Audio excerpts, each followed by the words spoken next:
Hi, today we're going to be talking about difficult interactions. In Chapter 9, we reflect on explaining conflict as it occurs. In educational settings, the definition has tended to vary based on whether one party perceives they are equitable compared to another of perceived power. So we define conflict as a struggle that occurs when individuals interdependent with others perceive that those others are interfering with their goal attainment.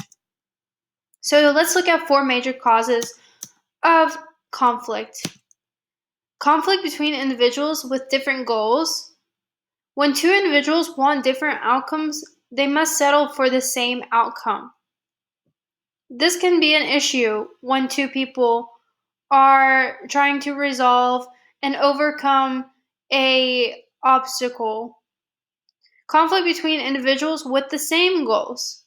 When professionals all have the same goals but can't access it at a timely, organized, and scheduled manner, that can be another cause of problems. Conflict of power. Sometimes the conflict isn't about goals at all, but instead the perceived sense of power. Conflict within individuals. So, interpersonal conflict doesn't necessarily affect others, but it can pose as a threat or a serious job stressor for professionals.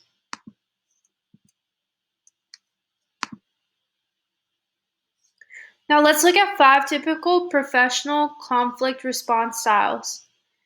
Competitive style, which is sometimes individuals are addressed with the use of power or force as people who might attempt to overpower others. This is competitive style. Avoidance style.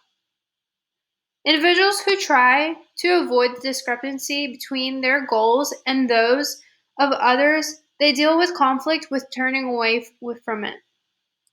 Accommodative style. This is individuals who use an accommodative style set aside their own needs in order to ensure that others' needs are met. Their response is to give in to conflict. Compromising style. School professionals give up some of their ideas related to an issue and insist that others do the same. They go with some of their ideas and the ones proposed. Census through collaboration style. The most satisfying approach to resolving conflict. It includes developing a completely new alternative to resolve the conflict situation. This is a census through collaboration style. Now, principles of negotiation as a strategy for addressing it. Understand your own motivation and that of others. So, some questions you could ask yourself are: what are the motivations of those involved in the conflict? Is the basis of the conflict a value of difference? Is it an issue of limited resources and the stress caused by the situation? Is it a matter of differing opinions about interventions? Clarify the issues. If you and that other person involved in a conflict don't have a mutual understanding of the issues, you're unlikely to resolve them. Set your expectations. Examining your ideal solution to the conflict and goal setting. Some more principles of negotiating as a strategy for addressing continue.